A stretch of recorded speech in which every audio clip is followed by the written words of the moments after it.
मीनल एक दिन शोले देख रही होती है। उसे बसंती का कैरेक्टर बहुत अच्छा लगता है। उसने बसंती को देखने के लिए कई बार शोले देखी होती है। उसे वो कैरेक्टर इतना पसंद आ जाता है कि उसे खुद पता नहीं चलता कि कब वो खुद बसंती की तरह बात करने लग जाती है। एक दिन उसका पति संजय उससे कहता है, मीनल, मेरी घड़ी कहाँ रखी है? टेबल पर ही तो रखी थी, मिल नहीं रही। अब मैं बोलूंगी तो बोलोगे कि बोलती है, क्योंकि देखने वाली बात ये है कि जब घड़ी घर में है ही नहीं तो टेबल पर रखी होगी कैसे? क्योंकि अगर रखी नहीं होगी तो मिलेगी कैसे?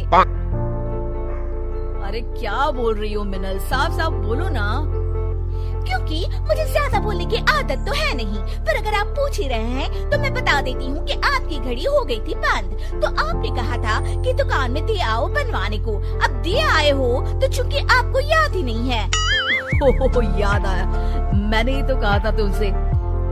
देखो अब हो गई ना बात साफ। तो आप कहोगे कि सॉरी मिनल, मैंने तुम्हारा सुबह का वक्त खराब किया। पर देखने वाली बात है कि वक्त तो खराब हुआ ही है, पर मिनल इतनी भी बेवकूफ नहीं है कि अपना और वक्त खराब करे। इसलिए मैं जा रही हूँ किचन में। जय राम जी की। मीनल किचन में चली जाती है और संजय हैरान रह जाता है। अरे बहू, आज क्या बन रहा है खाने में? मम्मी जी, खाने में तो वही बनेगा ना जो सब्जी आपके बेटे खरीद के लाए थे, गोभी लाए थे, तो वही बना रही हूँ। अब समझने वाली बात ये है कि आपको अगर कुछ और बनवाना था तो आप कह देती तो मैं बना देती। मीनल को तो कभी कोई काम करने में आलस आता ही नहीं। अरे बहू बस कर, तू तो रेल गाड़ी की तरह बोलती ही चली जा रही है। मम्मी जी, वैसे तो मेरी आदत ज्यादा बकबक करने की है नहीं। वो तो आपने मुझसे पूछा कि क्या बना रही हो तो मैंने आपको बता दिया। आप नहीं पूछती तो मैं नहीं बताती, क्योंकि ये तो वही बात हो गई ना कि उल्टा चोर कोतवाल को डांटे। एक तो आप मुझसे पूछती हैं, फिर उल्टा मुझसे ही बोल रही हैं कि मैं कैसे रेलगाड़ी की तरह डर से बोली जा रही हूँ। ओफो, बस बस बस, जा रही हूँ मैं बहू। हाँ तो जाइए ना, मैंने थोड़ी ना आपको रोक कर रखा है कि रुकिए मेरे साथ बातें करिए। मीनल की बक बक बंद ही नहीं हो रही थी और उसकी सास रसोई से बाहर चली जाती है। बाप रे बाप, बोल बोल कर बहू ने तो मेरे कान में ही दर्द कर दिया। लगता है कि इसमें बसंती की आत्मा आ गई है। मिनल अपने कमरे में मैगजीन पढ़ रही होती है, तभी उसकी सास वहाँ आती है। अरे मम्मी जी, आज आप इस वक्त मेरे कमरे में, वैसे मुझे कोई प्रॉब्लम तो नहीं है, पर आप इस वक्त सो रही होती हैं, तो इसलिए मैंने पूछा, वरना मेरा कोई ऐसा इरादा नहीं था। क्योंकि आप सास हैं, आप कभी भी कहीं भी आ जा सकती हैं। ओफो, बस भी कर बसंती, मेरा मतलब है मीनल, और मेरी बात ध्यान से सुन। हाँ मम्मी जी, मैं कब आपकी बात ध्यान से नहीं सुनती। अरे संजय के जन्मदिन के लिए मैं और तेरे ससुर उसे एक सोने की चेन देने की सोच रहे हैं। क्या लगता है तुझे, पसंद आएगी ना उसे ये गिफ्ट? क्योंकि सोचने वाली बात ये है कि इन्हें मैंने कभी सोने की चेन पहने तो देखा नहीं।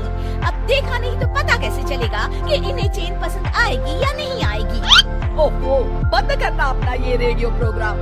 बस मैं तुझे बताने आई थी कि उसके जन्मदिन के लिए ये सरप्राइज है, तो तू उसे बताना मत, ठीक है? मम्मी जी, मैं कहाँ किसी को कुछ बताती हूँ, आप बिल्कुल भी फिक्र मत करिए। क्योंकि देखने वाली बात ये है। हाँ, वो जो भी बात है ना, मुझे नहीं पता करनी। मैं जा रही हूँ। जय राम जी की। जय राम जी की। पूरा परिवार साथ बैठकर नाश्ता कर रहा होता है और संजय फोन पर न्यूज़ पढ़ रहा होता है। क्योंकि वैसे तो आप एक साथ एक बार में कई काम कर सकते हैं, पर सोचने वाली बात ये है कि एक बार में 2 काम करने चाहिए या नहीं। क्योंकि अगर आप फोन पर ध्यान लगाएंगे तो नाश्ता ठंडा हो जाएगा, और नाश्ता ठंडा हो गया तो आपको पसंद नहीं आएगा। अच्छा ठीक है, रख दिया मैंने फोन। बस तुम शुरू मत हो जाओ फिर से। मैं तो न्यूज में देख रहा था कि सोने के रेट कितने बढ़ गए हैं। हाँ बेटा, महंगाई बढ़ रही है ना। मीनल सोने की बात सुनकर रसोई से बाहर आ जाती है।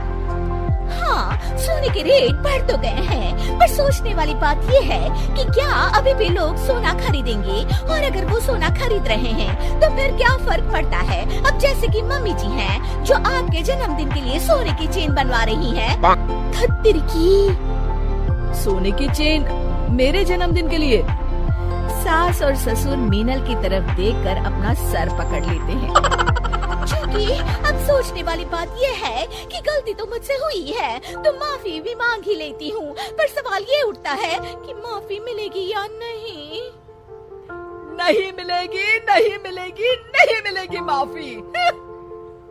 मीनल के बसंती बनने के चक्कर में हो गया बर्थडे सरप्राइज का सत्यानाश।